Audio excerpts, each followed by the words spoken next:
السلام عليكم ورحمة الله وبركاته. بسم الله والحمد لله والصلاة والسلام على أشرف رسول الله وعلى آله وصحبه أجمعين. رب اشرح لي صدري ويسر لي أمري واحلل عقدة من لساني يفقهوا قولي. سبحانك لا علم لنا إلا ما علمتنا إنك أنت العليم الحكيم. ബഹുമാന്യനായ അധ്യക്ഷൻ നൂറുദ്ദീൻ ഫൈസി, ഇവിടെ നമ്മോട് പ്രഭാഷണം നിർവഹിച്ച സുന്നി യുവജന സംഘത്തിൻ്റെ സംസ്ഥാന സെക്രട്ടറി ആദരണീയനായ മുസ്തഫ മാസ്റ്റർ, വേദിയിൽ സന്നിഹിതരായ ബഹുമാന്യരായ പണ്ഡിത ശ്രേഷ്ഠരെ, ഈ പരിപാടിയിൽ ആദരവേറ്റുവാങ്ങുന്ന സമസ്ത ഇസ്ലാമിക് സെൻറ്ററിൻ്റെ ഗ്ലോബൽ കമ്മിറ്റിയുടെ ട്രഷറായി തിരഞ്ഞെടുക്കപ്പെട്ട ആദരണീയനായ UK ഇബ്രാഹിം സാഹിബ്, മറ്റു വേദിയിലും സദസ്സിലുമുള്ള സംഘടനാ നേതാക്കളെ, പൗരപ്രമുഖരെ, രക്ഷിതാക്കളെ, പ്രിയപ്പെട്ട സഹോദരന്മാരെ, സമസ്ത കേരള ജമിയത്തുൽ ഉലമ അതിൻ്റെ 100-ാം വാർഷികം ആഘോഷിച്ചുകൊണ്ടിരിക്കുന്ന കേരളീയ മുസ്ലിങ്ങളെ സംബന്ധിച്ചിടത്തോളം വളരെ അഭിമാനകരമായ ഒരു സ്ഥിതിവിശേഷത്തിലൂടെയാണ് കടന്നു പോകുന്നത്. ചരിത്രത്തിൽ ഒരു സംഘടന അതിൻ്റെ പ്രഖ്യാപിത ലക്ഷ്യത്തിൽ നിന്നും ആദർശത്തിൽ നിന്നും വ്യതിചലിക്കാതെ 100 വർഷം പൂർത്തീകരിക്കുന്നു എന്ന് പറഞ്ഞാൽ അത് ചരിത്രത്തിൽ അപൂർവങ്ങളിൽ അപൂർവമായി മാത്രം സംഭവിക്കുന്നൊരു കാര്യമാണ്. സമസ്ത കേരള ജമിയത്തുൽ ഉലമ പ്രത്യേകിച്ച് മതരംഗത്ത് സമുദായത്തിന് നേതൃത്വം നൽകുന്ന ഒരു പണ്ഡിത പ്രസ്ഥാനമാണ്. സമസ്ത കേരള ജമിയത്തുൽ ഉലമയോളം പഴക്കമുള്ള ധാരാളം മതസംഘടനകൾ നമ്മുടെ നാട്ടിൽ പ്രവർത്തിച്ചുകൊണ്ടിരിക്കുന്നുണ്ട്. അവരെല്ലാം ഞങ്ങൾ പറയുന്നതാണ് യഥാർത്ഥ ഇസ്ലാം എന്ന് അവകാശപ്പെട്ടുകൊണ്ട് അത് സമൂഹത്തെ ബോധ്യപ്പെടുത്താൻ വേണ്ടി ആകർഷകമായ ആശയങ്ങളും മുദ്രാവാക്യങ്ങളൊക്കെ ഉയർത്തിപ്പിടിച്ചുകൊണ്ടാണ് പതിറ്റാണ്ടുകളായി നമ്മുടെ രാജ്യത്ത് പ്രവർത്തിച്ചുകൊണ്ടിരിക്കുന്നത്. പക്ഷെ നിഷ്പക്ഷമായി വിലയിരുത്തുന്ന ആർക്കും ബോധ്യമാകുന്നൊരു കാര്യം, ഈ പ്രസ്ഥാനങ്ങൾക്കൊന്നും വിശ്വാസി സമൂഹത്തിനിടയിൽ വേണ്ടത്ര അംഗീകാരമോ സ്വീകാര്യതയോ നേടാൻ സാധിച്ചിട്ടില്ല. ഇത് നമ്മൾ സംഘടനാപരമായി ഉന്നയിക്കുന്ന ഒരവകാശവാദമല്ല. ആർക്കും ചിന്തിച്ചാൽ അറിയാവുന്ന, ആർക്കും അന്വേഷിച്ചാൽ അറിയാവുന്ന ഒരു വസ്തുതയാണ്. അതിൻ്റെ കാരണം, ഇവിടെ സമസ്ത കേരള ജമിയത്തുൽ ഉലമ മതത്തിൻ്റെ പ്രമാണങ്ങൾക്ക് വിധേയമായിട്ടാണ് പരിശുദ്ധ ഇസ്ലാമിനെ ഈ സമൂഹത്തിന് മുമ്പിൽ അവതരിപ്പിച്ചതും പ്രചരിപ്പിച്ചതും പ്രബോധനം ചെയ്തതും. മതപരമായി ഈ സമൂഹത്തിൽ എന്തെങ്കിലും തർക്കങ്ങളോ വിവാദങ്ങളോ ആശയക്കുഴപ്പങ്ങളോ ഉണ്ടായി വന്നാൽ അവിടെയെല്ലാം യഥാസമയം വിശ്വാസികൾ ഇത്തരം കാര്യങ്ങളിൽ എന്ത് സമീപനം സ്വീകരിക്കണമെന്ന്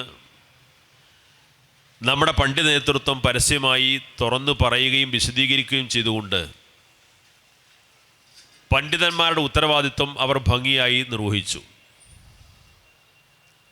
അതുകൊണ്ട് തന്നെ ഈ 1926 രൂപീകരിച്ച് 2025 എത്തി നിൽക്കുന്ന അതിൻ്റെ 100-ാം വാർഷിക ആഘോഷത്തിലേക്ക് എത്തി നിൽക്കുന്ന ഈ സന്ദർഭത്തിലും ഈ പ്രസ്ഥാനം വിഭാവന ചെയ്യുന്ന ആശയാദർശങ്ങളിൽ ഒരു വ്യത്യാസവും വരുത്താതെ, എന്നാൽ നമ്മുടെ സമൂഹത്തിൽ നടന്നുകൊണ്ടിരിക്കുന്ന നിരന്തരമായ മാറ്റങ്ങൾക്കും പരിവർത്തനങ്ങൾക്കും അനുസരിച്ചുകൊണ്ട് ഈ സമൂഹത്തിന് നേതൃപരമായ പങ്കാളിത്തം വഹിക്കാൻ ഈ പ്രസ്ഥാനത്തിന് സാധിച്ചിട്ടുണ്ട്. നമ്മുടെ നാട്, നമ്മുടെ രാജ്യം ഇന്ന് നേരിടുന്ന ഏറ്റവും വലിയ ഭീഷണി മതത്തിൻ്റെ പേരിൽ മനുഷ്യനെ തമ്മിലടിപ്പിക്കുന്ന, പരസ്പരം വിദ്വേഷം പ്രചരിപ്പിക്കുന്ന, വർഗീയത പ്രചരിപ്പിക്കുന്ന ഈ വർഗീയ പ്രചാരണത്തെ ഒരു രാഷ്ട്രീയമായ ആയുധമായി കൊണ്ടു നടക്കുന്നൊരു കാലമാണ്. വർഗീയത എന്ന് പറഞ്ഞാൽ ഇന്ന് മതരംഗത്താണെങ്കിലും രാഷ്ട്രീയ രംഗത്താണെങ്കിലും പൊതുവെ നമ്മുടെ സാമൂഹ്യ അന്തരീക്ഷത്തിലൊക്കെ വളരെ പെട്ടെന്ന് കത്തിപ്പിടിക്കുന്ന ഒരപകടകാരിയാണ്. അതുകൊണ്ട് തന്നെ ഈ മതവർഗീയതയെ വലിയ തോതിൽ ഉപയോഗിക്കാൻ, അത് ജനങ്ങൾ തമ്മിലടിച്ചാലും ഇവിടുത്തെ സാമുദായിക സൗഹാർദ്ദം തകർന്നു പോയാലും ഇവിടെ എന്ത് സാമുദായിക സംഘർഷമുണ്ടായാലും അതുകൊണ്ട് നമുക്കെന്ത് നേട്ടമുണ്ടാക്കാൻ സാധിക്കുമെന്ന് ചിന്തിക്കുന്ന ആളുകളാണ് നമ്മുടെ സമൂഹത്തിൽ, പ്രത്യേകിച്ച് രാഷ്ട്രീയ രംഗത്തൊക്കെ പ്രവർത്തിച്ചുകൊണ്ടിരിക്കുന്ന ആളുകൾ. ഇത് നമ്മുടെ സമൂഹത്തെ വളരെ അപകടത്തിലേക്ക് നയിക്കുമെന്ന കാര്യത്തിൽ തർക്കമില്ല. മുൻകാലങ്ങളിലൊക്കെ ഉത്തരേന്ത്യൻ സംസ്ഥാനങ്ങളിൽ നിന്ന് കേട്ടുനിന്നിരുന്ന, അവിടെ മാത്രം പറഞ്ഞു കേട്ടിരുന്ന ചില മുദ്രാവാക്യങ്ങളും ചില ആരോപണ പ്രത്യാരോപണങ്ങളുമൊക്കെ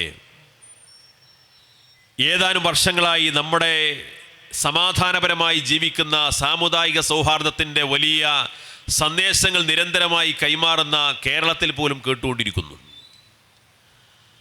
അപ്പോൾ സ്വാഭാവികമായും മതവിശ്വാസികളും മതസംഘടനകളും മതപണ്ഡിതന്മാരും മതരംഗത്ത് പ്രവർത്തിച്ചുകൊണ്ടിരിക്കുന്ന ആളുകളെല്ലാം മതത്തെ ഉപയോഗപ്പെടുത്തിക്കൊണ്ട് തീവ്രവാദത്തിലേക്കോ വർഗീയതയിലേക്കോ പരസ്പര വിദ്വേഷത്തിലേക്കോ ആ മതത്തെയും മതത്തിൻ്റെ ആശയങ്ങളെയും ദുരുപയോഗം ചെയ്യാൻ അവസരം കൊടുക്കാത്ത വിധം ഭദ്രമായി മത ആശയങ്ങളെ നിലനിർത്തുകയും സംരക്ഷിക്കുകയും ചെയ്യേണ്ടത് നമ്മുടെ ബാധ്യതയാണ്. ഇതുകൊണ്ട് തന്നെ സമസ്ത കേരള ജംഇയ്യത്തുൽ ഉലമ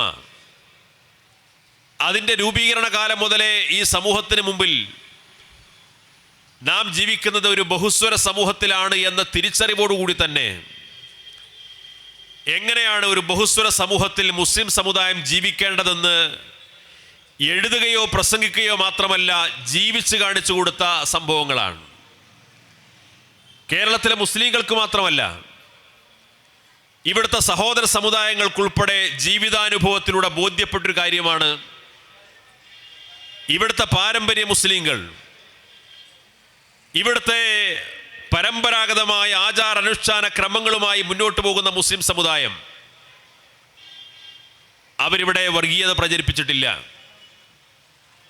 അവരിവിടെ തീവ്രവാദത്തെ പ്രോത്സാഹിപ്പിച്ചിട്ടില്ല, അവരിവിടെ സാമുദായിക സൗഹാർദ്ദത്തിന് ഭംഗം വരുത്തുന്ന ഒരു പ്രവർത്തനത്തിന് നേതൃത്വം നൽകിയിട്ടില്ല. 1951 സമസ്ത കേരള ഇസ്ലാം മത വിദ്യാഭ്യാസ ബോർഡ് രൂപീകരിച്ചത്.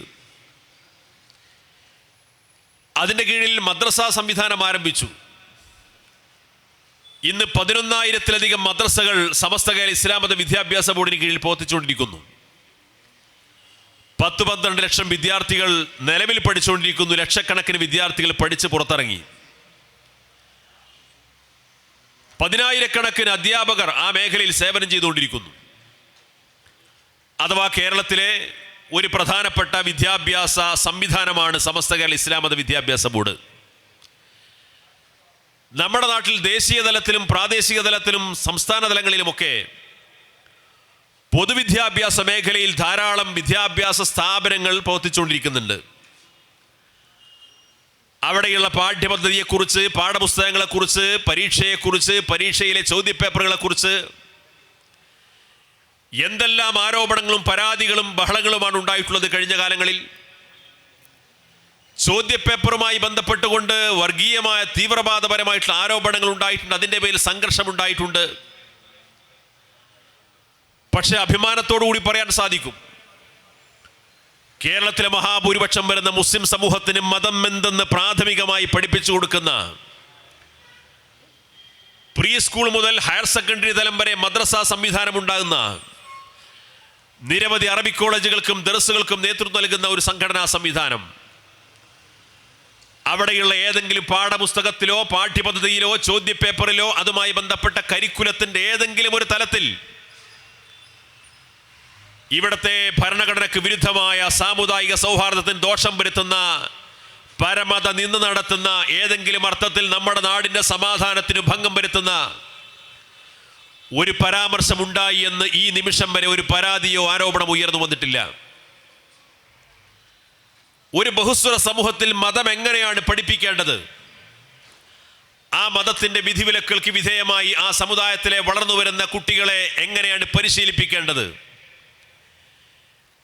അത് പറയുക മാത്രമല്ല, പതിറ്റാണ്ടുകളായി സമസ്ത കേരള ജംഇയ്യത്തുൽ മനോഹരമായി നിർവഹിച്ചുകൊണ്ടിരിക്കുന്നു.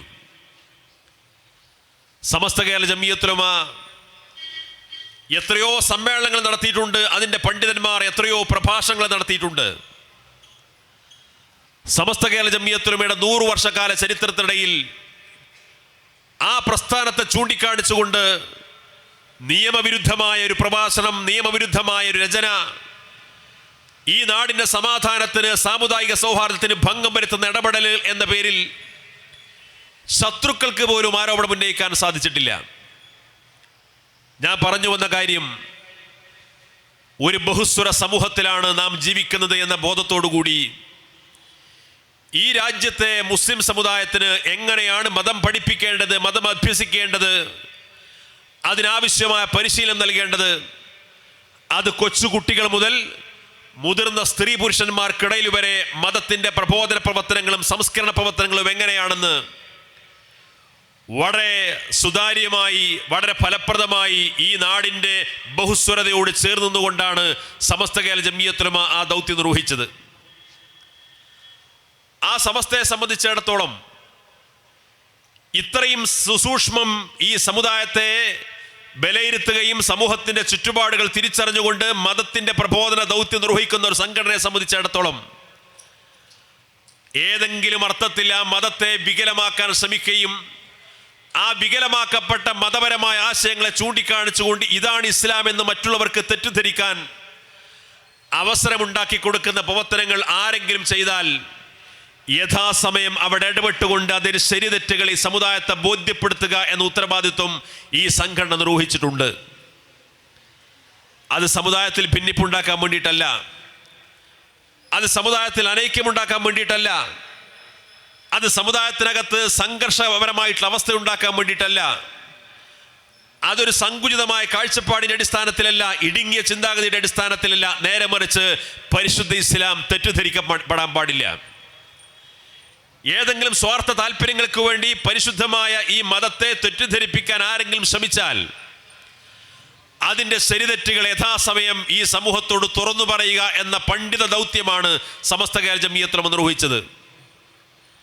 അതിൻ്റെ ഭാഗമായിട്ടാണ് 1926 മുതൽ ഈ നിമിഷം വരെ സമസ്തയുടെ ചരിത്രം പരിശോധിച്ചാൽ കണ്ടെത്താൻ സാധിക്കും, ഇടയ്ക്കിടെ സമസ്തയുടെ പണ്ഡിതന്മാർ വിവിധ പ്രസ്ഥാനങ്ങളെ ചൂണ്ടിക്കാണിച്ചുകൊണ്ട്, വിവിധ ആശയ പ്രചാരകരെ ചൂണ്ടിക്കാണിച്ചുകൊണ്ട്, വ്യക്തികളാണെങ്കിലും പ്രസ്ഥാനങ്ങളാണെങ്കിലും വ്യാജ സിദ്ധന്മാരാണെങ്കിലും വ്യാജ ത്വരീഖത്തുകളാണെങ്കിലും ഒക്കെ അവരൊക്കെ ചൂണ്ടിക്കാണിച്ചുകൊണ്ട് ഇടയ്ക്കിടെ സമസ്ത പറഞ്ഞിട്ടുണ്ടാകും, ഇവർ ശരിയല്ല, അവർ പിഴച്ച വിഭാഗമാണ്, സമുദായം അവരെ പിന്തുണക്കാൻ പാടില്ല, അവരെ പ്രോത്സാഹിപ്പിക്കാൻ പാടില്ല.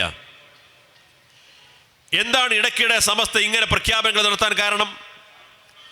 ഒരുപക്ഷെ അതിൻ്റെ നാൾവഴികൾ മാത്രം പരിശോധിച്ചാൽ ഈ സംഘടനയ്ക്ക് ഇത് മാത്രമേ പണിയുള്ളൂ എന്ന് ചോദിച്ചു പോകും.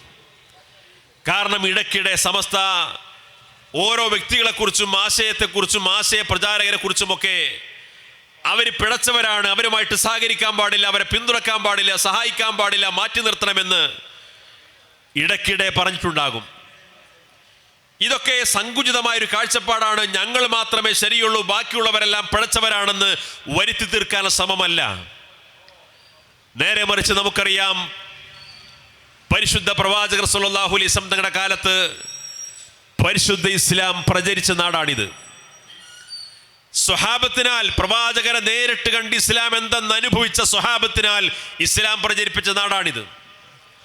ആ സ്വഹാബത്തിൽ നിന്ന് നേരിട്ട് ഇസ്ലാമിനെ സ്വീകരിക്കാൻ സൗഭാഗ്യം സിദ്ധിച്ച ഈ നാട്ടിൽ പരമ്പരാഗതമായി ഇസ്ലാമിൻ്റെ വിശ്വാസങ്ങളും സംസ്കാരങ്ങളും ആചാരങ്ങളും അനുഷ്ഠാനങ്ങളും സുഹൃതങ്ങളും ഒക്കെ വളരെ സത്യസന്ധമായി കൈമാറ്റം ചെയ്യപ്പെട്ടു വന്നൊരു നാട്ടിൽ ദീർഘമായ 13-13.5 നൂറ്റാണ്ടുകാലം കേട്ടുകേൾവിയില്ലാത്ത ആശയങ്ങൾ സമുദായത്തിൻ്റെ മേൽവിലാസത്തിൽ അവതരിപ്പിക്കാനും പ്രചരിപ്പിക്കാനും ശ്രമിക്കുമ്പോൾ അതത് കാലത്ത് ജീവിച്ചിരിക്കുന്ന പണ്ഡിതന്മാർ സ്വാഭാവികമായും അതിൻ്റെ ശരിതെറ്റുകൾ ഈ സമുദായത്തോട് തുറന്നു പറയും, വിശദീകരിക്കും.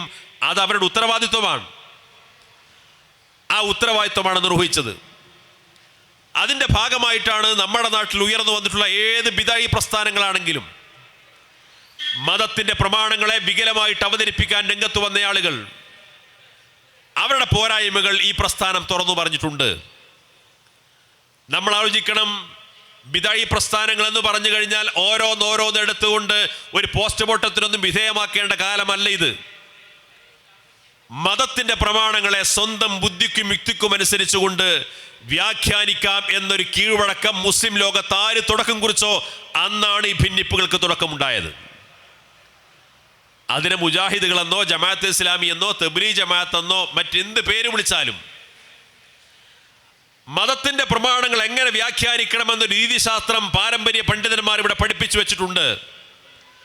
ലോകത്തെ മഹാഭൂരിപക്ഷം വരുന്ന മുസ്ലിങ്ങൾ, കേരളത്തിലല്ല, ഇന്ത്യയിലല്ല, ലോകത്തെ മഹാഭൂരിപക്ഷം വരുന്ന മുസ്ലിങ്ങൾ ആ രീതിശാസ്ത്രം അനുസരിച്ചുകൊണ്ട് മതത്തിന്റെ പ്രമാണങ്ങളെ വ്യാഖ്യാനിച്ചവരും അതിനെ അനുധാവനം ചെയ്ത് മുന്നോട്ട് പോകുന്നവരുമാണ്. അതിൽ നിന്ന് വ്യത്യസ്തമായി മതത്തിന്റെ പ്രമാണങ്ങളെ സ്വന്തം ബുദ്ധിക്കും യുക്തിക്കും അനുസരിച്ചുകൊണ്ട് വ്യാഖ്യാനിക്കാം എന്ന് പറയുന്ന ഒരു തരം മതയുക്തിവാദം നമ്മുടെ നാട്ടിൽ തുടക്കം കുറിച്ചപ്പോഴാണ് അതിൻ്റെ അപകടങ്ങളെക്കുറിച്ച് ഈ സമുദായത്തോട് തുറന്നു പറയാൻ പണ്ഡിതന്മാർ മുന്നോട്ട് വന്നത്. നമ്മൾ പലരും ധരിച്ചു വച്ചിരിക്കുന്ന കാര്യം, ഇവിടെ ഈ ബിദഈ പ്രസ്ഥാനങ്ങളും നമ്മളും തമ്മിൽ അഭിപ്രായ വ്യത്യാസം എന്താണ്? വെള്ളിയാഴ്ച ഖുത്ബയുടെ ഭാഷ എന്തായിരിക്കണം? സുബഹി നിസ്കാരത്തിൽ ഖുനൂത്ത് ഓതാൻ പാടുണ്ടോ ഇല്ലയോ? നിസ്കരിക്കുന്ന സമയത്ത് കൈ എവിടെ കെട്ടണം? സ്ത്രീകൾ പള്ളിയിൽ പോകാൻ പാടുണ്ടോ ഇല്ലയോ? ഇതൊക്കെയാണ് സാധാരണ കേട്ടിട്ടുള്ള ചില അഭിപ്രായ വ്യത്യാസങ്ങൾ. അതിനേക്കാൾ അപ്പുറം നേരത്തെ ഇവിടെ മുസ്തഫ മാഷ് സൂചിപ്പിച്ചു, നമ്മുടെ നാട്ടിൽ ജീവിക്കുന്ന മഹാഭൂരിപക്ഷം വരുന്ന വിശ്വാസി സമൂഹത്തെ ചൂണ്ടിക്കാണിച്ചുകൊണ്ട് നൂറ്റാണ്ടുകളായി അവരാചരിച്ചനുഷ്ഠിച്ചു വരുന്ന ആചാരാനുഷ്ഠാന ക്രമങ്ങളെ ചൂണ്ടിക്കാണിച്ചുകൊണ്ട് ഈ വിശ്വാസി സമൂഹത്തിനെതിരെ ഷിർക്ക് ആരോപിക്കുന്ന, കുഫർ ആരോപിക്കുന്ന, അവരെ മതത്തിൽ നിന്ന് പുറത്താക്കുന്ന അപകടകരമായ കീഴ്വഴക്കത്തിന് തുടക്കം കുറിച്ചു. ഇതൊരു നിസ്സാര കാര്യമാണോ? ലോകത്ത് ഇസ്ലാമിന്റെ പടിക്ക് പുറത്താണെന്ന് പ്രഖ്യാപിക്കപ്പെട്ട ഒരു സംവിധാനമാണ് ഖാദിയാനികൾ. എന്നാൽ അവരൊഴികെ നമ്മുടെ നാട്ടിലുള്ള ബിദഈ പ്രസ്ഥാനങ്ങളുമായി കടന്നു വന്ന ഏതെങ്കിലും ഒരു പ്രസ്ഥാനത്തെക്കുറിച്ച് സമസ്ത കേരള ജംഇയ്യത്തുൽ ഉലമ ഈ 100 കൊല്ലത്തിനിടയിൽ അവർ മതത്തിന് പുറത്താണെന്ന് ആരോപണം ഉന്നയിച്ചിട്ടില്ല. അവർക്കത് ഷിർക്കും കുഫറും ആരോപിച്ചിട്ടില്ല. അവർക്ക് ആശയപരമായ വൈകല്യം സംഭവിച്ചിട്ടുണ്ട്. ആ വികല വീക്ഷണങ്ങൾ തിരുത്തി യഥാർത്ഥ ഇസ്ലാമിന്റെ പാതയിലേക്ക് തിരിച്ചു വരണമെന്നേ പറഞ്ഞിട്ടുള്ളൂ. മതത്തിൽ നിന്ന് പുറത്താക്കുന്ന പരിപാടി സമസ്ത കേരള ജംഇയ്യത്തുൽ ഉലമക്ക് ഉണ്ടായിട്ടില്ല.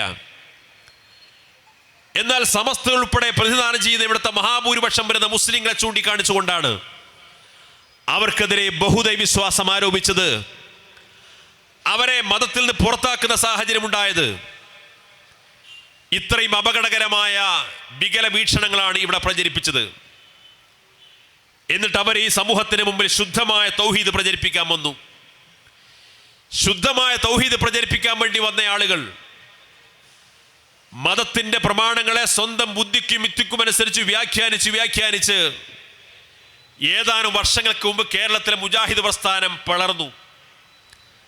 പിളർന്നു എന്ന് മാത്രമല്ല, നിലവിൽ ഇന്ന് കേരളത്തിലെ മുജാഹിദ് പ്രസ്ഥാനം 8 ഗ്രൂപ്പുകളായിട്ട് തരംതിരിഞ്ഞ് പരസ്പരം പോരടിച്ചുകൊണ്ടിരിക്കുന്നു.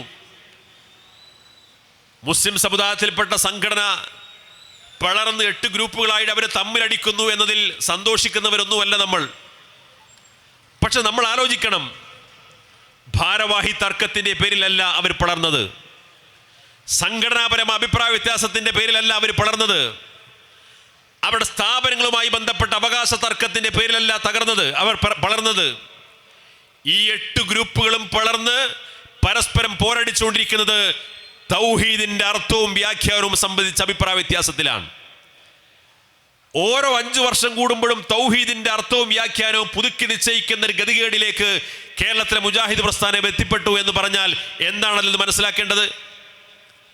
വിശ്വാസപരമായി കർമ്മപരമായി മുസ്ലിം സമുദായം ഏതു വഴിയിലൂടെ സഞ്ചരിക്കണമെന്ന മാർഗനിർദ്ദേശം നൽകാൻ ധാർമ്മികമായി ഈ വിഭാഗത്തിന് അവകാശമില്ല എന്നല്ലേ സാധാരണക്കാരന് മനസ്സിലാവുന്നത്? അവർ ഇന്ന് തമ്മിലടിച്ചുകൊണ്ടിരിക്കുന്നത് തൗഹീദുമായി ബന്ധപ്പെട്ട അടിസ്ഥാനപരമായ വിഷയത്തിലാണ്. ഈ സമുദായത്തെ മൊത്തം ചൂണ്ടിക്കാണിച്ചുകൊണ്ട് ഇവർ യഥാർത്ഥ തൗഹീദിന്റെ ആളുകളല്ല, ഇവർ ശിർക്ക് ചെയ്യുന്നവരാണെന്ന് ഇവിടുത്തെ മഹാഭൂരിപക്ഷം വരുന്ന മുസ്ലിം സമുദായത്തെ ചൂണ്ടിക്കാണിച്ചുകൊണ്ട് അവരെയെല്ലാം മതത്തിൽ നിന്ന് പുറത്താക്കാൻ വേണ്ടി രംഗത്ത് വന്ന ആളുകളാണ്. പിൽക്കാലത്ത് പിളർന്ന് 8 ഗ്രൂപ്പുകളായി പരസ്പരം പോരടിച്ച് അവർ തന്നെ പരസ്പരം ഷിർക്കും കുഫറും ആരോപിക്കുന്ന അവസ്ഥയിലേക്ക് എത്തി. ഇതിനെയൊന്നും ഇസ്ലാമിക സമൂഹത്തെ പ്രതിനിധീകരിക്കുന്ന ഒരു മതസംഘടനയാണെന്ന് കാണാനോ ഉൾക്കൊള്ളാനോ കേരളീയ സമൂഹത്തിന് കഴിയില്ല.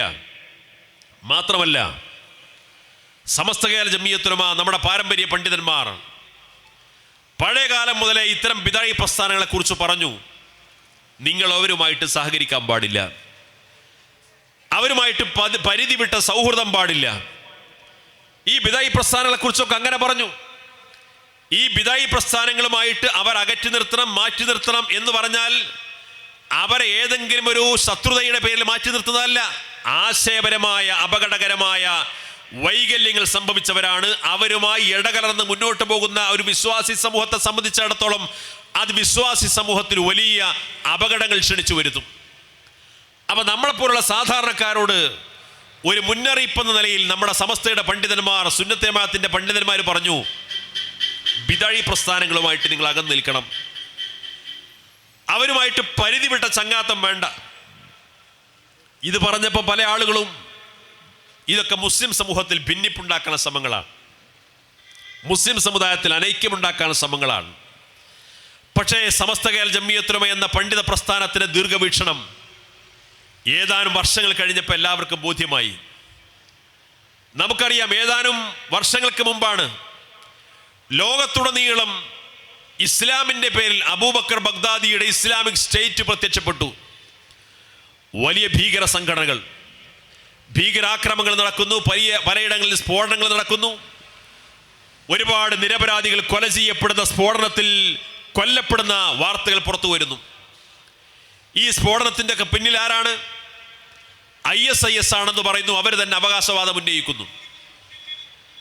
ഇസ്ലാമിക് സ്റ്റേറ്റ് എന്ന് പറഞ്ഞുകൊണ്ട് ഇസ്ലാമിക രാജ്യം സ്ഥാപിക്കാനെന്ന് അവകാശവാദം ഉന്നയിച്ചുകൊണ്ടൊരു സംഘടന ലോകത്തിൻ്റെ ഏതെങ്കിലും ഒരു പ്രദേശത്തല്ല, ലോകത്തിൻ്റെ വ്യത്യസ്തമായ ഭാഗങ്ങളിൽ വലിയ തോതിലുള്ള അക്രമ പരമ്പരകൾക്ക് നേതൃത്വം കൊടുക്കുന്ന സാഹചര്യം ഉണ്ടായപ്പോൾ ലോകത്തുള്ള സുന്നത്ത് ജമാഅത്തിന്റെ പണ്ഡിതന്മാർ, നൂറുകണക്കിന് പണ്ഡിതന്മാർ ഒരുമിച്ച് ഒപ്പുവെച്ചുകൊണ്ട് ലോകത്തോട് വിളിച്ചു പറഞ്ഞു, ISISുമായിട്ട് ഇസ്ലാമിന് ബന്ധമില്ല, അതിന് ഇസ്ലാമുമായി ബന്ധമില്ല, അത് ഇസ്ലാമിക സംഘടനയാണെന്ന് ആരും ധരിച്ചു പോകരുത്, അത് ഇസ്ലാമികമായ സംഘടനയല്ല, മുസ്ലിം സമുദായത്തിനോ ഇസ്ലാമിക പ്രത്യയശാസ്ത്രത്തിനോ അതിന് ബന്ധവുമില്ല എന്ന് പരസ്യമായി വിളിച്ചു പറഞ്ഞു. നൂറുകണക്കിന് പണ്ഡിതന്മാരാണ്, ലോകത്തിന്റെ വിവിധ രാജ്യങ്ങളിലുള്ള നൂറുകണക്കിന് പാരമ്പര്യ പണ്ഡിതന്മാരാണ് IS ഇസ്ലാമല്ല എന്ന് പരസ്യമായിട്ട് വിളിച്ചു പറഞ്ഞു.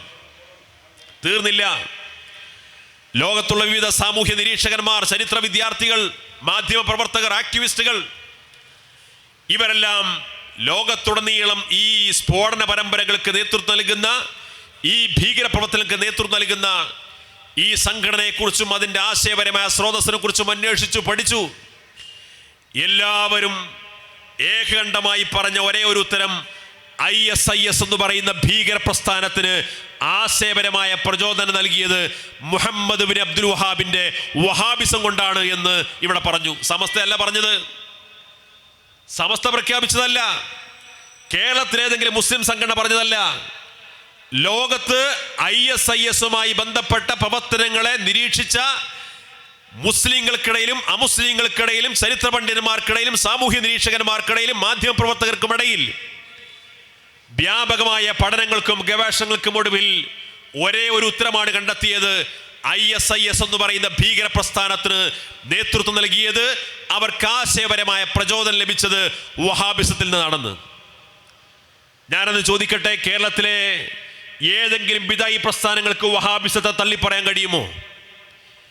മുജാഹിദ് സംഘടനകളല്ല, കേരളത്തിലെ മുജാഹിദിലെ 8 ഗ്രൂപ്പുകളുണ്ടെന്ന് പറഞ്ഞു. ഈ 8 ഗ്രൂപ്പുകളും മുഹമ്മദ് ബിൻ അബ്ദുൽ വഹാബിനെ തള്ളിപ്പറയുമോ?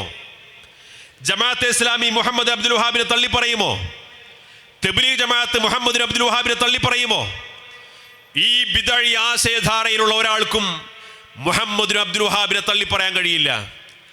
ആ മുഹമ്മദ് ബിൻ അബ്ദുൽ വഹാബ്, അദ്ദേഹത്തിന്റെ വഹാബിസം ലോകത്തുണ്ടാക്കിയിട്ടുള്ള അപകടകരമായ ഇസ്ലാമിക സമൂഹത്തെ മറ്റുള്ളവർക്കിടയിൽ തെറ്റിദ്ധരിപ്പിക്കാൻ അവസരം സൃഷ്ടിക്കുന്ന ഈ അപകടങ്ങൾ തിരിച്ചറിഞ്ഞുകൊണ്ടാണ് നേരത്തെ ഇവിടുത്തെ പാരമ്പര്യ പണ്ഡിതന്മാർ, കേരളത്തിലെ സുന്നി ഉലമാക്കൾ പറഞ്ഞു, വഹാബിസവുമായി മുസ്ലിം സമുദായം ബന്ധപ്പെടാൻ പാടില്ല. ആ വഹാബിസത്തെ പിന്തുണക്കുന്ന ബിദഈ പ്രസ്ഥാനങ്ങളുമായി മുസ്ലിം സമുദായം ബന്ധപ്പെടാൻ പാടില്ല. കാരണം സമസ്തയുടെ ഉണ്ടാക്കിയ കാഴ്ചപ്പാട് എന്താണ്?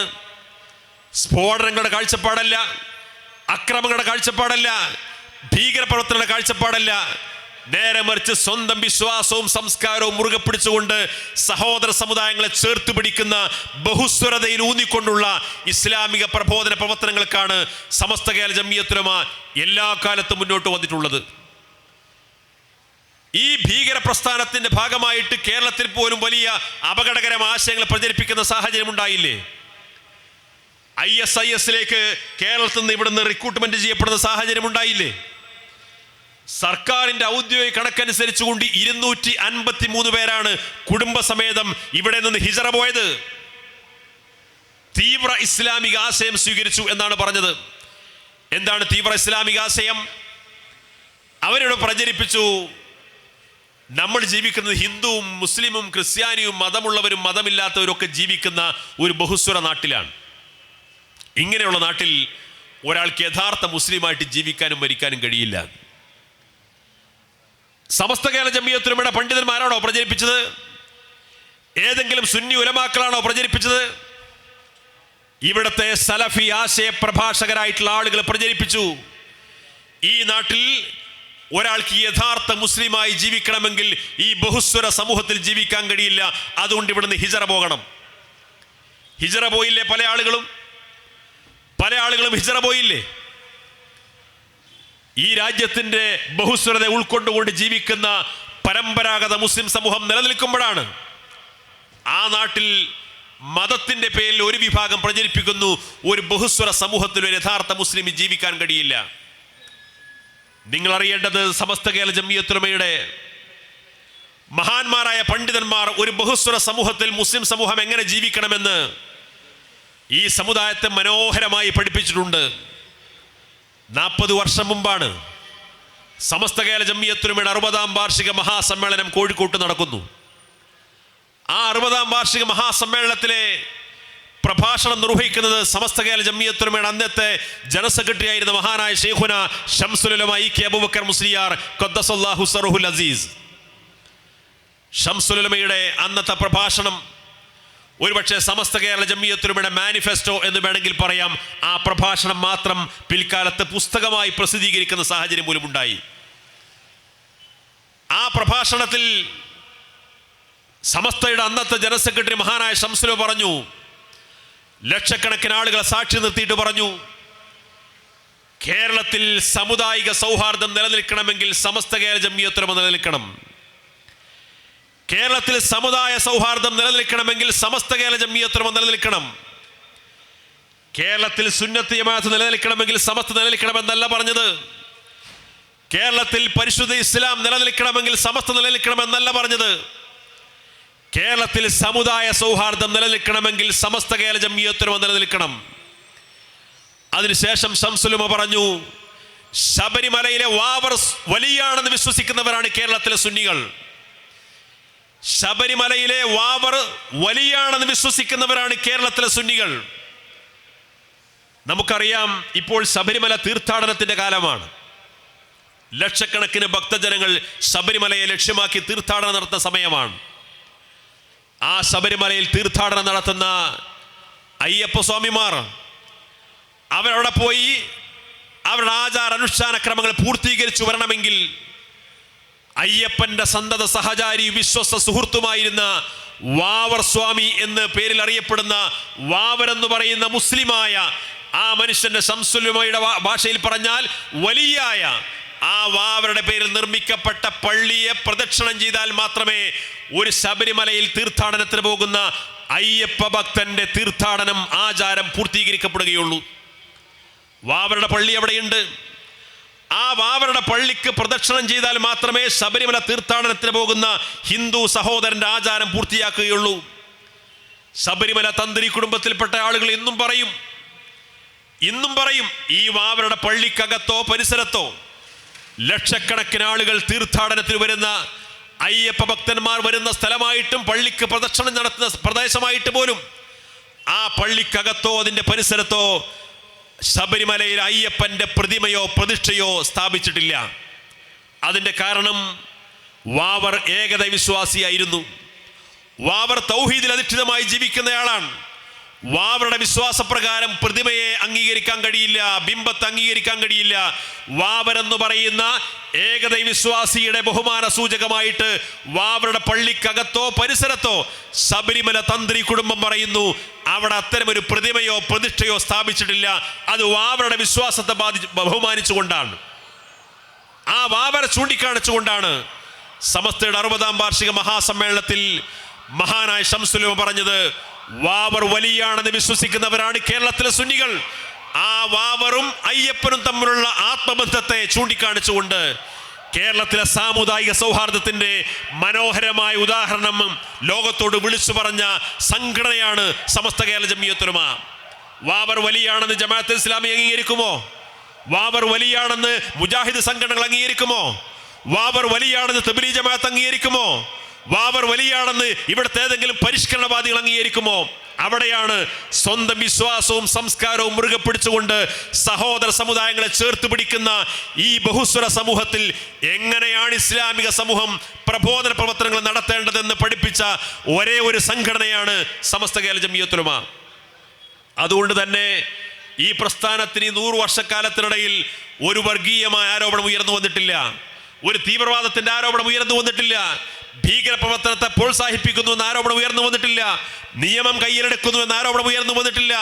ഈ നാടിന്റെ നിയമത്തിനും ഭരണഘടനയ്ക്കും അനുസൃതമായി നിലനിന്നുകൊണ്ട് ഈ നാടിന്റെ സമാധാനത്തിനും ഭംഗം വരാത്ത രീതിയിൽ എങ്ങനെയാണ് മാന്യമായി ഇസ്ലാമിക പ്രബോധന പ്രവർത്തനങ്ങൾ നിർവഹിക്കേണ്ടതെന്ന് ജീവിച്ചു കാണിച്ചു കൊടുത്തവരാണ് സമസ്ത കേരള ജംഇയ്യത്തുൽ ഉലമയുടെ പണ്ഡിതന്മാർ. അതുകൊണ്ടാണ് സമസ്ത കേരള ജംഇയ്യത്തുൽ ഉലമയുടെ മതവിദ്യാഭ്യാസത്തിന്, സമസ്ത കേരള ജംഇയ്യത്തുൽ ഉലമയുടെ മദ്രസ പ്രസ്ഥാനത്തിന്, സമസ്ത കേരള ജംഇയ്യത്തുൽ ഉലമയുടെ വിദ്യാഭ്യാസ പ്രവർത്തനങ്ങൾക്കൊക്കെ ഈ സമൂഹത്തിൽ നല്ല രീതിയിലുള്ള സ്വീകാര്യതയും അംഗീകാരവും ലഭിച്ചുകൊണ്ടിരിക്കുന്നത്.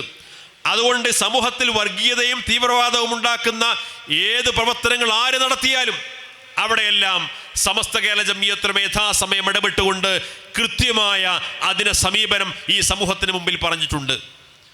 അതുകൊണ്ട് വർഗീയമായ പ്രവർത്തനങ്ങൾ, തീവ്രവാദപരമായ പ്രവർത്തനങ്ങൾ, അത്തരം ആശയങ്ങൾ നമ്മുടെ സമൂഹത്തിൽ ആരെങ്കിലും പ്രചരിപ്പിക്കാൻ വന്നാൽ അത് ശരിയല്ല, അത് മതവിരുദ്ധവും നിയമവിരുദ്ധവുമാണെന്ന് ഈ ലോകത്തോട് വിളിച്ചു പറഞ്ഞ പാരമ്പര്യമാണ് സമസ്ത കേരള ജംഇയ്യത്തുൽ ഉലമക്കുള്ളത്. അങ്ങനെ യഥാർത്ഥ ഇസ്ലാമിനെ മനോഹരമായി ഈ സമൂഹത്തിന് മുമ്പിൽ അവതരിപ്പിക്കുന്നു, പ്രചരിപ്പിക്കുന്നു എന്നതുകൊണ്ടാണ് സമസ്ത കേരള ജംഇയ്യത്തുൽ ഉലമയുടെ അതിൻ്റെ പ്രബോധന പ്രവർത്തനങ്ങൾക്കും വിദ്യാഭ്യാസ പദ്ധതികൾക്കും നമ്മുടെ സമൂഹത്തിൽ ഈ അർത്ഥത്തിലുള്ള വലിയ അംഗീകാരവും സ്വീകാര്യതയും ലഭ്യമായി കൊണ്ടിരിക്കുന്നത്. സമസ്ത കേരള ജംഇയ്യത്തുൽ ഉലമ ഒരുപക്ഷെ കേരളത്തിൽ മാത്രം പ്രവർത്തിക്കുന്ന ഒരു സംഘടനയാണ്, അല്ലെങ്കിൽ അയൽ സംസ്ഥാനങ്ങളിലൊക്കെ നാമമാത്രമായ സാന്നിധ്യമുണ്ട് എന്നൊക്കെ പറയാം. പക്ഷേ ഇതിന്ന് മതപരമായ കാര്യം വരുന്ന സമയത്ത്, മതപരമായ വിജ്ഞാനത്തിൻ്റെ വിഷയം വരുന്ന സമയത്ത് ആ കേരള മോഡലാണ് സ്വീകരിക്കപ്പെടേണ്ടത് എന്ന് ചിന്തിക്കുന്നവരാണ് അന്തർദേശീയ തലത്തിലുള്ള മുസ്ലിം സമൂഹം എന്ന് കണ്ടെത്താൻ സാധിക്കും. ഞാൻ നേരത്തെ സൂചിപ്പിച്ചല്ലോ, 11,000-ലധികം മദ്രസകളാണ് ഇന്ന് സമസ്ത കേരള ജംഇയ്യത്തുൽ ഉലമക്കുള്ളത്. 100ാം വാർഷികത്തിന്റെ ഭാഗമായിട്ട് കഴിഞ്ഞ 2 വർഷം മുമ്പ് സമസ്ത ഇ ലേണിംഗ് എന്ന പേരിൽ ഒരു ഓൺലൈൻ മദ്രസക്ക് തുടക്കം കുറിച്ചു. ആ ഓൺലൈൻ മദ്രസകൾ സമസ്ത കേരള ജംഇയ്യത്തുൽ ഉലമയുടെ അംഗീകാരമുള്ള നിലവിൽ മദ്രസകൾ പ്രവർത്തിച്ചുകൊണ്ടിരിക്കുന്ന സ്ഥലത്ത് സമസ്തയുടെ ഓൺലൈൻ മദ്രസകൾ, ഇ ലേണിംഗ് മദ്രസകൾക്ക് അഫിലിയേഷൻ കിട്ടില്ല. സമസ്തയുടെ മദ്രസകളിലേക്ക് നേരിട്ട് പോയി പഠിക്കാൻ അവസരമില്ലാത്ത അത്തരം പ്രദേശങ്ങളിലുള്ള ലോകത്തിൻ്റെ ഏത് ഭാഗങ്ങളിലുള്ള വിദ്യാർത്ഥികളാണെങ്കിലും മുതിർന്നവർക്കും ചെറുപ്പക്കാർക്കും കുട്ടികൾക്കും ഉൾപ്പെടെ സമസ്ത കേരള ജംഇയ്യത്തുൽ ഉലമ വിഭാവന ചെയ്യുന്ന ആ മദ്രസ സംവിധാനത്തെ ഉപയോഗപ്പെടുത്താനുള്ള സംവിധാനത്തിന് തുടക്കം കുറിച്ചു. 2 വർഷം മുമ്പാണ് സമസ്തയുടെ ഇ ലേണിംഗ് മദ്രസ തുടക്കം കുറിച്ചത്. 2 വർഷം കഴിഞ്ഞ് നമ്മൾ ഈ 100ാം വാർഷികത്തിലേക്ക് എത്തി നിൽക്കുമ്പോൾ സമസ്തയുടെ ഇ ലേണിംഗ് മദ്രസ എന്ന് പറയുന്ന ആ മദ്രസ സംവിധാനത്തെ അവലംബമാക്കിക്കൊണ്ട് ലോകത്തെ 30 രാജ്യങ്ങളിലുള്ള വിദ്യാർത്ഥികളാണ് ഇന്ന് പഠിച്ചുകൊണ്ടിരിക്കുന്നത്. ലോകത്തെ 30 രാജ്യങ്ങളിലുള്ള വിദ്യാർത്ഥികൾ, അവർ മലയാളികളല്ല, ഇന്ത്യക്കാർ പോലുമല്ല, ഈ ജീവിതത്തിൽ ഇന്ത്യ അവർ സന്ദർശിച്ചിട്ട് പോലുമില്ല. പക്ഷെ ഒന്നറിയാം, മതത്തെ അതിൻ്റെ യഥാർത്ഥ സ്രോതസ്സിൽ നിന്ന്, ആശയപരമായ വികലവീക്ഷണങ്ങളൊന്നുമില്ലാതെ സംശുദ്ധമായ രീതിയിൽ മതമറിയാനും പഠിക്കാനും പഠിപ്പിക്കാനും തർബിയത്ത് ലഭ്യമാകാനും കേരളത്തെ അടിസ്ഥാനപ്പെടുത്തിക്കൊണ്ട് പ്രവർത്തിച്ചുകൊണ്ടിരിക്കുന്ന സമസ്ത കേരള ഇസ്ലാം മത വിദ്യാഭ്യാസ ബോർഡ് എന്ന ഒരു മാതൃകാ സംവിധാനമുണ്ട്. ആ മാതൃകാ സംവിധാനത്തെ അവലംബമാക്കിയാൽ യഥാവിധി മതത്തെ അറിയാനും പഠിക്കാനും സാധിക്കുമെന്ന തിരിച്ചറിവാണ് ഇന്ന് ലോകത്തുള്ള 30 രാജ്യങ്ങളിലുള്ള വിദ്യാർത്ഥികൾ സമസ്തയുടെ ഇ ലേണിംഗ് മദ്രസയെ അടിസ്ഥാനപ്പെടുത്തിക്കൊണ്ട് പഠിച്ചുകൊണ്ടിരിക്കുന്നത്. അതിനെ അവലംബിച്ചുകൊണ്ട് പഠിച്ചുകൊണ്ട് മുന്നോട്ട് പോയിക്കൊണ്ടിരിക്കുന്നത്. ഇവിടെ നമ്മൾ തിരിച്ചറിയേണ്ടത്, മതത്തെ ഈ സമൂഹത്തിന് മുമ്പിൽ വികലമായി ചിത്രീകരിക്കുന്ന ആളുകളെ തിരിച്ചറിയുകയും അവരെ മാറ്റി നിർത്തുകയും ചെയ്തിട്ടില്ലെങ്കിൽ നമ്മുടെ സമൂഹത്തിൽ വലിയ രീതിയിലുള്ള ഛിദ്രതയിലേക്ക്, സമൂഹത്തിൽ വലിയ തോതിലുള്ള അരക്ഷിതാവസ്ഥയിലേക്ക് കാര്യങ്ങളെത്തും. ഈ രീതിയിൽ ഇസ്ലാമിനെ വികലമായി ചിത്രീകരിക്കാൻ രംഗത്ത് വന്ന ഏത് പ്രസ്ഥാനങ്ങളുണ്ടോ ആ പ്രസ്ഥാനങ്ങളെല്ലാം യഥാസമയം എതിർക്കാനും വിമർശിക്കാനും അതിൻ്റെ പോരായ്മകളും പൊള്ളത്തരങ്ങളും ഈ സമൂഹത്തിന് മുമ്പിൽ കൃത്യമായിട്ട് വിശദീകരിക്കാൻ സമസ്ത കേരള ജംഇയ്യത്തുൽ ആർജവം കാണിച്ചിട്ടുണ്ട്. അതിൻ്റെ കാരണം എന്താണ്?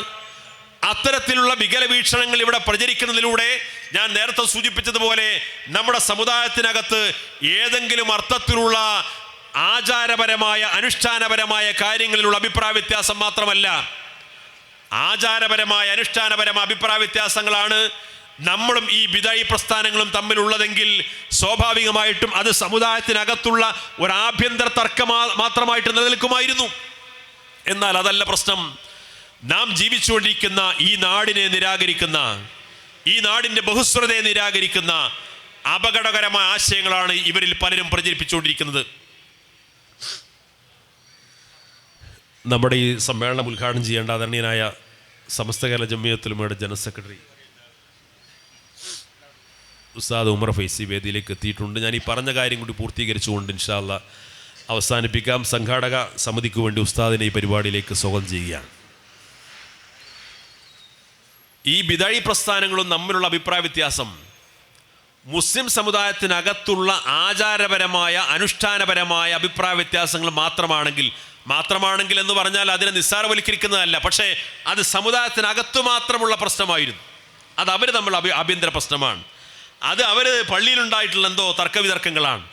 അത് അവർ തമ്മിലുള്ള ആശയപരമായ അഭിപ്രായ വ്യത്യാസങ്ങളാണ് എന്ന് പറഞ്ഞ് ചെറുതാക്കാമായിരുന്നു.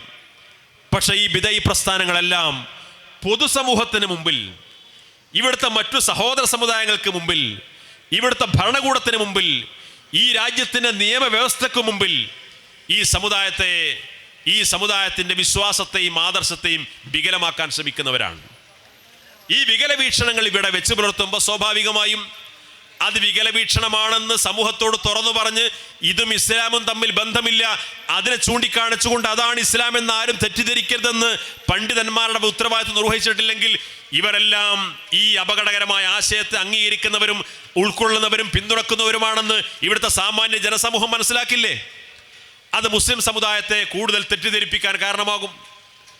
അതുകൊണ്ടാണ് ജമാഅത്തെ ഇസ്ലാമിയൊക്കെ ഇവിടെ തുടക്കം കുറിച്ച കാലത്ത് തന്നെ യഥാസമയം വളരെ കൃത്യമായി സമസ്ത കേരള ജംഇയ്യത്തുലും അതിനെ പ്രതിരോധിച്ചു. ജമാഅത്തെ ഇസ്ലാമിയുമായി ബന്ധപ്പെട്ട തർക്കങ്ങളൊക്കെ പല ആളുകൾക്കും ഇപ്പോഴാണ് അതിൻ്റെ അപകടങ്ങളെക്കുറിച്ച് ചർച്ച ചെയ്യപ്പെടുന്നുണ്ടെങ്കിൽ ജമാഅത്തെ ഇസ്ലാമി സ്ഥാപിക്കപ്പെട്ടത് 1942-ലാണ്. 1944 ആയപ്പോഴേക്ക് അത് നമ്മുടെ കേരളീയ സമൂഹത്തിൽ അത് സ്വാധീനം ചെലുത്താൻ തുടങ്ങി.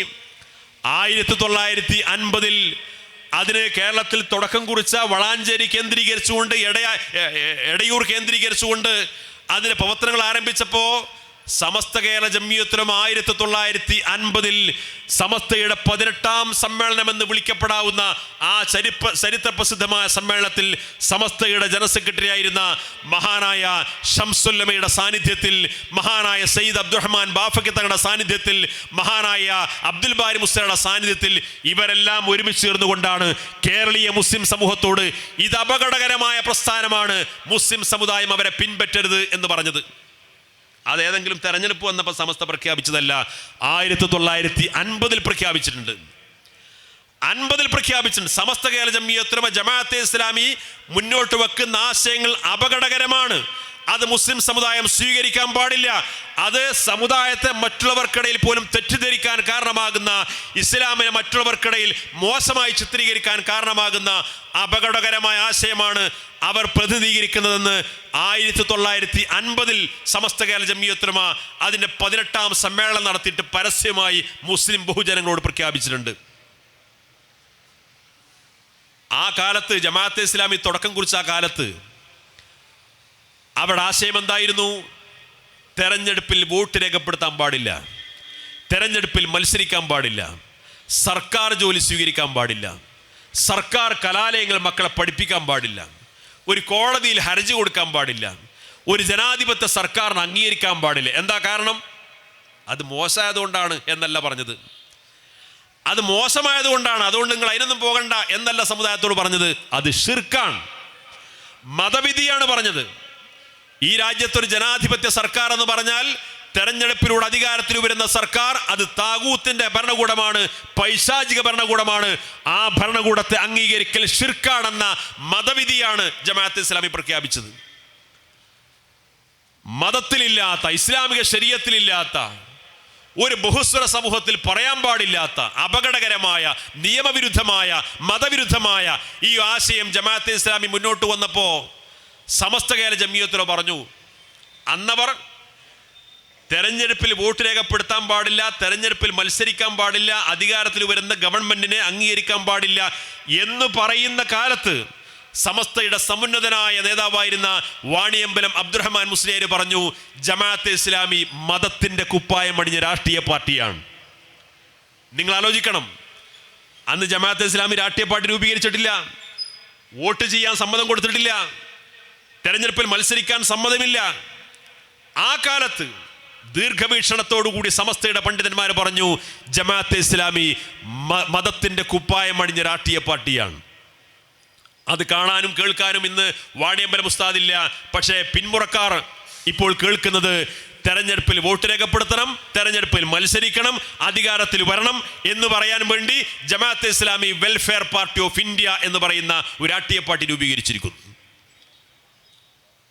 എന്നാൽ ഇതിൻ്റെ ഒക്കെ മുമ്പ്, പതിറ്റാണ്ടുകൾക്ക് മുമ്പ്, 950 മുതൽ ഈ പ്രസ്ഥാനം സമുദായത്തിന് അപകടം വരുത്തി വെക്കും, സമുദായത്തിൽ ഭിന്നത ഉണ്ടാക്കും, സമുദായത്തെ തെറ്റിദ്ധരിപ്പിക്കും, ഇസ്ലാമിനെ മറ്റുള്ള സമൂഹത്തിൽ തെറ്റിദ്ധാരണ ഉണ്ടാക്കും. കാരണം എന്താണ്? ഒരു വ്യവസ്ഥാപിതമായ ഭരണകൂടത്തെ അംഗീകരിക്കുന്നവരാണ് മുസ്ലിങ്ങൾ, ജനാധിപത്യ സംവിധാനത്തെ അനുസരിക്കുന്നവരാണ് മുസ്ലിങ്ങൾ, സർക്കാർ സംവിധാനത്തെ അനുസരിക്കുന്നവരാണ് മുസ്ലിങ്ങൾ. എന്നിട്ട് ആ മുസ്ലിങ്ങളെ മറ്റുള്ളവർക്കിടയിൽ തെറ്റിദ്ധരിപ്പിക്കാൻ കാരണമാകുന്ന അപകടകരമായ ആശയങ്ങൾ അവരോട് പ്രചരിപ്പിച്ചു. എന്നിട്ട് പിൽക്കാലത്ത് എന്താ സംഭവിച്ചത്? ആ പറഞ്ഞതെല്ലാം മാറ്റി പറഞ്ഞു. ഇന്നും ജമാഅത്തെ ഇസ്ലാമിയുടെ സംസ്ഥാന തലത്തിലുള്ള ഏറ്റവും തലമുതിർന്ന, ഇന്നും ജീവിച്ചിരിക്കുന്ന നേതാവാണ് ഷെയ്ഖ് മുഹമ്മദ് കാരക്കുന്ന്. ഞാൻ വ്യക്തിപരമായി ആക്ഷേപിക്കാൻ വേണ്ടി പറയുന്നതല്ല. അദ്ദേഹം ഒരു സർക്കാർ സ്കൂളിൽ അധ്യാപകനായിരുന്നു. ജമാഅത്തെ ഇസ്ലാമി തീരുമാനിച്ചു, സർക്കാർ സ്കൂളിലെ ശമ്പളം വാങ്ങാൻ പാടില്ല, ആ ശമ്പളം കൊണ്ടൊക്കെ മക്കൾക്ക് ഭക്ഷണം കൊടുത്താൽ അത് ഹറാമിൻ്റെ ഭക്ഷണമാണ്, സർക്കാർ ജോലി രാജിവെക്കണമെന്ന് പറഞ്ഞു. ആ സർക്കാർ ജോലി സ്വീകരിച്ചു കഴിഞ്ഞാൽ ഷിർക്കാണല്ലോ എന്ന് സംഘടന തീരുമാനിച്ചപ്പോൾ ഈ പാമ രാജിവെച്ചു. കുറച്ചു കാലം കഴിഞ്ഞപ്പോൾ ആ ഷിർക്ക് തൗഹീദിൻ്റെ പട്ടിയിലേക്ക് മാറ്റി എഴുതി. ജോലി തിരിച്ചു കിട്ടുമോ? പിന്നെ അവസാനം പ്രബോധന ശമ്പളം കൊടുക്കാൻ തുടങ്ങി. ഇങ്ങനെ എത്ര പാവങ്ങളുടെ സർക്കാർ ജോലി നഷ്ടപ്പെടുത്തി. ഇങ്ങനെ ഒരു സമൂഹത്തിൽ പറയാൻ പാടില്ലാത്ത വികലമായ, അവിവേകപരമായിട്ടുള്ള ഒരുപാട് ആശയങ്ങൾ ഈ സമൂഹത്തിന് മുമ്പിൽ പ്രചരിപ്പിച്ചു.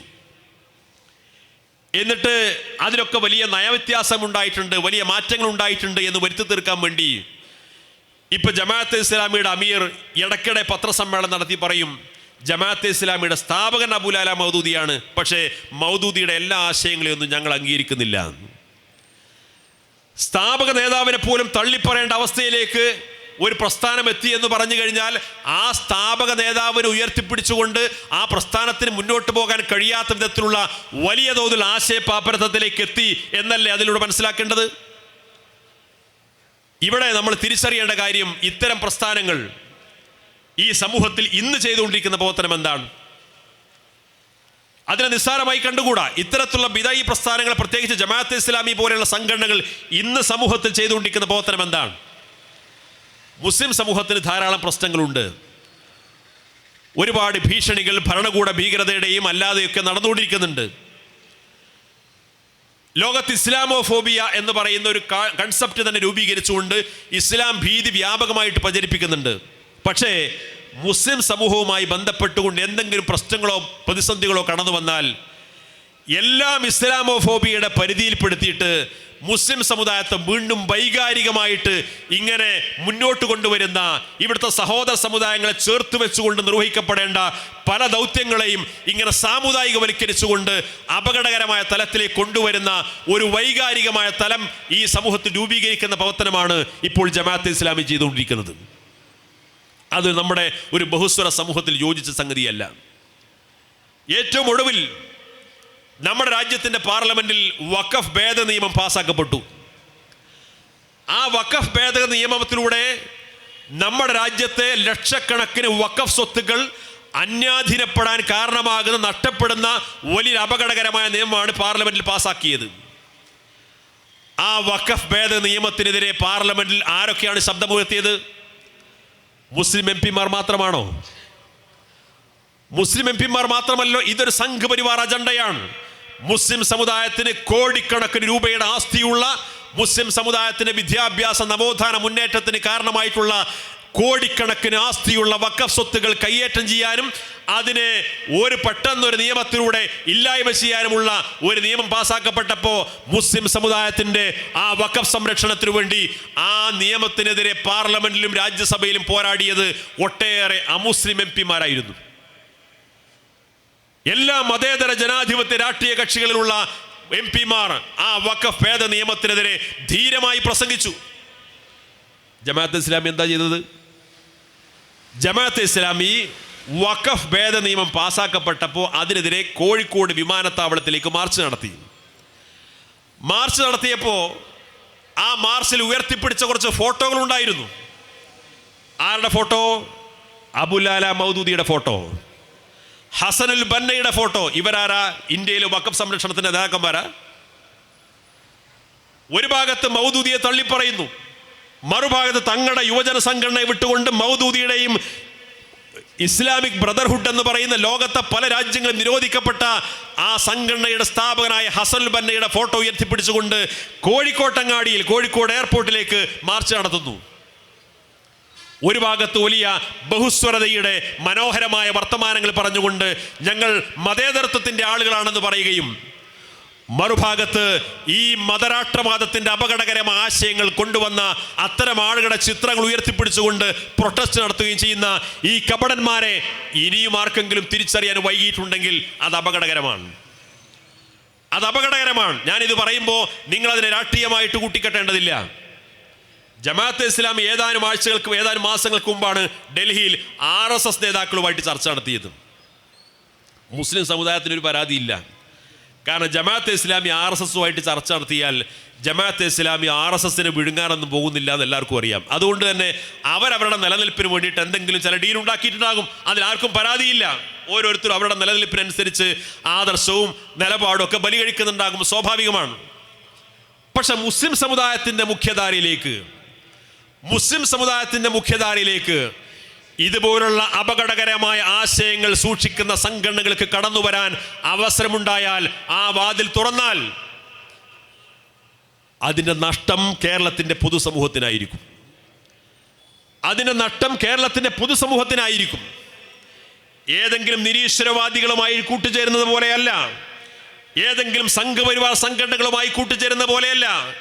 മുസ്ലിം സമുദായത്തിന്റെ മുഖ്യധാരക്കകത്തേക്ക് ഇതുപോലുള്ള ഭീകര പ്രസ്ഥാനങ്ങൾക്ക് കടന്നു വരാൻ വാതിൽ തുറന്നാൽ അതിൻ്റെ അപകടങ്ങൾ വലിയ അപകടമാണ്. ഞാനിത് പറയുമ്പോൾ ഇപ്പോഴൊക്കെ ഈ ഒരു സാഹചര്യത്തിൽ പറയുമ്പോൾ ഇതിനെല്ലാവരും തെരഞ്ഞെടുപ്പുമായിട്ട് കൂട്ടിക്കെട്ടുന്നുണ്ട്. തെരഞ്ഞെടുപ്പുമായിട്ട് കൂട്ടിക്കെട്ടേണ്ട കാര്യമില്ല. കാരണം ഇപ്പോൾ ജമാഅത്തെ ഇസ്ലാമിയെ രാഷ്ട്രീയ രംഗത്ത് ഏറ്റവും കൂടുതൽ വിമർശിച്ചുകൊണ്ടിരിക്കുന്നത് ഇടതുപക്ഷമാണ്. അവരൊരു കാലത്ത് ഈ ജമാഅത്തെ ഇസ്ലാമിയെ കൊണ്ടുനടന്ന ആളുകളാണ്. ദേശാഭിമാനി ജമാഅത്തെ ഇസ്ലാമിയെ പ്രകീർത്തിച്ചുകൊണ്ട് മുഖലേഖനം എഴുതിയതാണ്. നമ്മളതൊന്നും വിസ്മരിക്കുന്നില്ല. ഓരോരുത്തരും ഓരോ രാഷ്ട്രീയ പാർട്ടികളും അവരുടെ തരം പോലെ ആർക്കാണ് വോട്ട് ചെയ്യുന്നത് എന്നതിനനുസരിച്ചൊക്കെ അങ്ങോട്ടും ഇങ്ങോട്ടും നയം മാറ്റും. ഇപ്പോൾ വോട്ട് തരാത്തവരാണെങ്കിൽ അവർക്ക് അവർ ഭീകര സംഘടനയായിരിക്കും, ഇപ്പോൾ വോട്ട് തരുന്നവരാണെങ്കിൽ അവർക്ക് മിതസംഘടനയായിരിക്കും. അതല്ല സമസ്തയുടെ മാനദണ്ഡം. സമസ്തയുടെ മാനദണ്ഡം അതല്ല. സമസ്തയുടെ മാനദണ്ഡം ഈ വോട്ടിൻ്റെ ഒക്കെ മുമ്പ്, ഇവ രാഷ്ട്രീയ പാർട്ടിയായി വരുന്നതിന് മുമ്പ് 1950 പ്രഖ്യാപിച്ച മാനദണ്ഡമാണ്. ആ മാനദണ്ഡം എന്താണ്? ലോകത്തെ ഇസ്ലാമിക സമൂഹത്തെ മറ്റുള്ളവർക്കിടയിൽ തെറ്റിദ്ധരിക്കാൻ കാരണമായ അപകടകരമായ ആശയങ്ങൾ വെച്ചുപുറത്തുന്നവരാണ് ഇവർ എന്നുള്ളത് കൊണ്ടാണ്. അതുകൊണ്ട് ഈ ഭീകര പ്രസ്ഥാനങ്ങളെ, ഈ ആശയപരമായി അപകടം ക്ഷണിച്ചു വരുത്തുന്ന പ്രസ്ഥാനങ്ങളെ സമുദായത്തിൻ്റെ മുഖ്യധാരയിൽ കടന്നു വരാനുള്ള അവസരം സൃഷ്ടിക്കുന്നത് അപകടം വരുത്തും എന്നാണ് പറയുന്നത്. ആ രീതിയിൽ ഇതിനെ കൈകാര്യം ചെയ്യാനും തിരിച്ചറിയാനും എല്ലാവർക്കും സാധിക്കണം. കാരണം എന്താണ്? ഈ തെരഞ്ഞെടുപ്പാണെങ്കിലും മറ്റു താൽക്കാലികമായ ലാഭനഷ്ടങ്ങളാണെങ്കിലൊക്കെ അത് 2-3 ആഴ്ച കൊണ്ടോ 3 ആഴ്ച കൊണ്ടോ തീർന്നു പോകും. പക്ഷേ ഈ നാടിൻ്റെ സാമുദായിക സൗഹാർദ്ദം നിലനിൽക്കണം. ഈ നാട്ടിലെ ഹിന്ദുവും മുസ്ലിമും ക്രിസ്ത്യാനിയും മതമുള്ളവരും മതമില്ലാത്തവരും ഒക്കെ അവരവരുടെ മതവിശ്വാസവും ആചാരവും ഇഷ്ടാനൊക്കെ നിലനിർത്തിക്കൊണ്ട് മുന്നോട്ട് പോകുന്ന ഒരു നല്ല കാലം, ആ സാമുദായിക സൗഹാർദ്ദത്തിൻ്റെ നല്ല കാലം, ആ നല്ല കാലം ഇനിയും ഉണ്ടാകണം. അതിന് ഭംഗം വരുത്താനുള്ള പ്രവർത്തനങ്ങൾ ഏത് കോണിൽ നിന്നാണെങ്കിലും അതിനെ കൃത്യമായി തിരിച്ചറിഞ്ഞുകൊണ്ട് ആവശ്യമായ പ്രതിവിധിയിലേക്ക് നമ്മൾ പൗരസമൂഹം മുന്നോട്ട് വന്നിട്ടില്ലെങ്കിൽ അത് വലിയ നഷ്ടങ്ങൾക്കാണ് ഇടവരുത്തുക എന്ന തിരിച്ചറിവ് നമുക്കെല്ലാവർക്കും ഉണ്ടാകണം. ഈ സമുദായത്തിനകത്ത് വിശ്വാസ പ്രമാണങ്ങളെ, ആദർശങ്ങളെ, അതുപോലുള്ള സംസ്കാരങ്ങളൊക്കെ സംരക്ഷിക്കാൻ വേണ്ടി മുന്നോട്ട് വരുന്നതോടൊപ്പം മറ്റു സാമുദായിക സൗഹാർദ്ദം നിലനിർത്തിക്കൊണ്ട് മുന്നോട്ട് പോകാൻ ആവശ്യമായിട്ടുള്ള എല്ലാ പിന്തുണയും എല്ലാ സമാധാനപരമായ പ്രവർത്തനങ്ങൾക്കും നേതൃത്വം കൊടുത്ത ഒരു പ്രസ്ഥാനമാണ് സമസ്ത കേരള ജംഇയ്യത്തുൽ. ആ അഭിമാനബോധത്തോടുകൂടി അതിൻ്റെ 100ാം വാർഷികം ആഘോഷിക്കുമ്പോൾ സ്വാഭാവികമായിട്ടും ആ നല്ല നാളെയുടെ കാര്യത്തിൽ സ്വാഭാവികമായും സമസ്തയുടെ നേതാക്കൾക്കും പ്രവർത്തകർക്കും ജാഗ്രതയുണ്ടായിരിക്കും. സ്വാഭാവികമായും ആ നല്ല ഭാവിക്കെതിരായിട്ട് നടക്കുന്ന ഏത് പ്രവർത്തനങ്ങൾ നമ്മുടെ സമൂഹത്തിൽ നടക്കുമ്പോഴും അതിനെതിരെയുള്ള ജാഗ്രതാ സന്ദേശം കൈമാറുക എന്നുള്ളത് സംഘടനാപരമായ മാത്രമല്ല മതപരമായ ബാധ്യത കൂടിയാണ് എന്ന തിരിച്ചറിവോടുകൂടിയാണ് ഇത്തരം സന്ദേശങ്ങൾ ഇവിടെ പങ്കുവെക്കുന്നത് എന്നുകൂടി ഇവിടെ പറഞ്ഞുകൊണ്ട് ഈ മനോഹരമായ സമ്മേളനത്തിന് എല്ലാവിധ ആശംസകളും നേർന്നുകൊണ്ട് നിങ്ങളുടെ പ്രാർത്ഥനയിലൊക്കെ വിനീതനെ കൂടി ഉൾപ്പെടുത്തണമെന്ന് വസീയത്ത് ചെയ്യുന്നു. വാഖിറു ദഅ്വാനാ അനിൽ ഹംദുലില്ലാഹി റബ്ബിൽ ആലമീൻ. അസ്സലാമു അലൈക്കും.